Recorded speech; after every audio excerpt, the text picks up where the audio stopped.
And this time for my foundation is this Aqua C Mineral Natural Essence Whitening and Moistening Foundation Cream ng Kaimei. So this one, iba na yung mukha niya kasi nasira na tong takip. So ganyan siya. Kasi ang tagal na din to sa akin. Napaka-economical niyang gamitin. So this is the thing. So kukuha lang ako yung dito.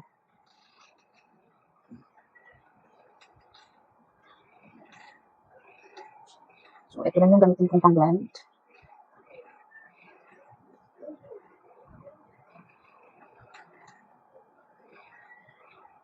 Hindi ko talaga akalain yung product na to kasi ang daming bumibili.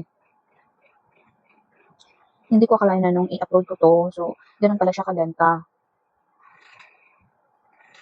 Mabenta itong product na to. So isa ito sa mga nagbibigay sa akin ng commission talaga.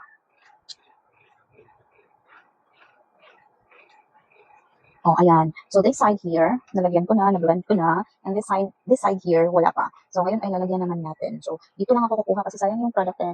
So hindi naman ako naglalagay ng maraming ganito sa mukha ko. So just lang, konti lang. Blend it.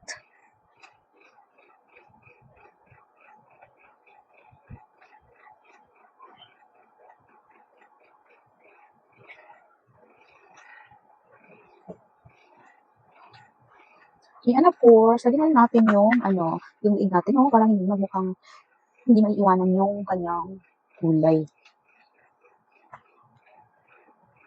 So now I'll be using different sponge for my neck.